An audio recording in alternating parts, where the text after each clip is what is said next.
राधे राधे, जय श्री कृष्णा। नमस्कार दोस्तों आज मैं आपसे वास्तु सम्मत ही बात कर रहा हूं और वास्तु टिप्स पर ही बात कर रहा हूं। दोस्तों, हम जब अपना मकान बनाते हैं तो हम मकान वास्तु अनुसार मकान का निर्माण हम कैसे करें, हमारे घर के अंदर कौन सी दिक्कत हो तो हमें इससे क्या हमारे जीवन पर प्रभाव पड़ता है। दोस्तों, वास्तुशास्त्र के हिसाब से घर में दरारें, यानी आपने देखा होगा कि बहुत सारे ऐसे घर होते हैं जिनकी जो मतलब वाल होती है, दीवार होती है, कमरे की ले लो या फिर आप आंगन की ले लो या फिर आप किचन की ले लो। उन जब काफ़ी टाइम हो जाता है तो उन दीवारों के अंदर दरारें पड़ जाती हैं। दोस्तों, ये दीवारें अगर आपके घर के अंदर किचन के अंदर है तो इससे उस किचन के अंदर जो गृहिणी कार्य करती है उसको मानसिक टेंशन बनी रहेगी।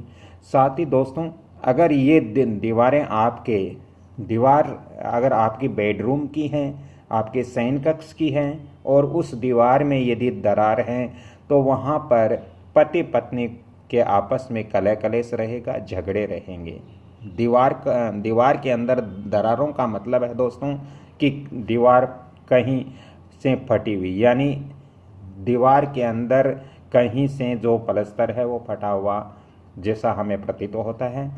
दोस्तों, हमेशा ये ध्यान रखें कि बेडरूम के अंदर जो दीवार है उसके अंदर बिल्कुल भी दरारें नहीं होनी चाहिए। दरारें होने से उस जो बेडरूम में जो दाम्पत्य जीवन शयन करता है उसके बीच में कलह कलेश का माहौल बना रहेगा और मानसिक टेंशन हमेशा बनी रहेगी। इसी तरह यदि आपके घर के नॉर्थ ईस्ट डायरेक्शन में यदि दीवार पर दरारें हैं तो घर में पैसों की इनकम कम होगी।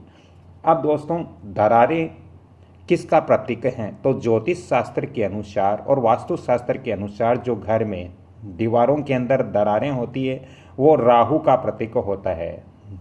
घर में दीवार के अंदर दरार होने से राहु की उपस्थिति अत्यधिक मात्रा में हो जाती है। घर के अंदर नकारात्मक एनर्जियां उपस्थित होती हैं।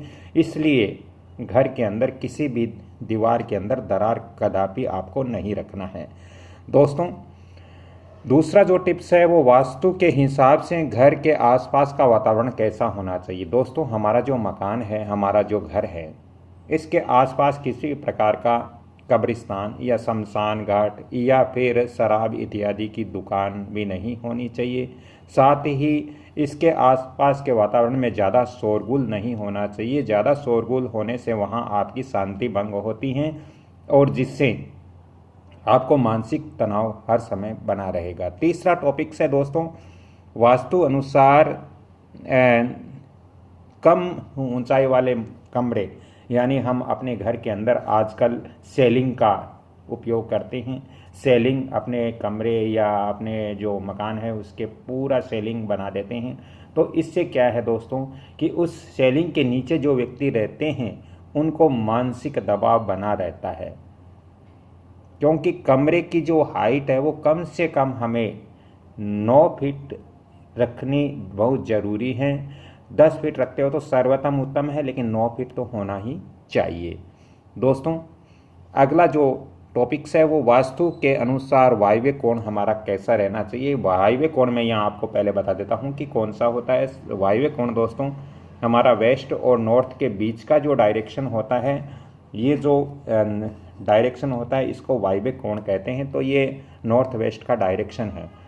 दोस्तों, नॉर्थ वेस्ट के डायरेक्शन के अंदर कभी भी हमें, यदि हम इस दिशा में घर का द्वार रखते हैं तो इस घर में जो घर मालिक है या घर मालकिन है वो ज़्यादा समय तक इस घर में निवास नहीं करेगी।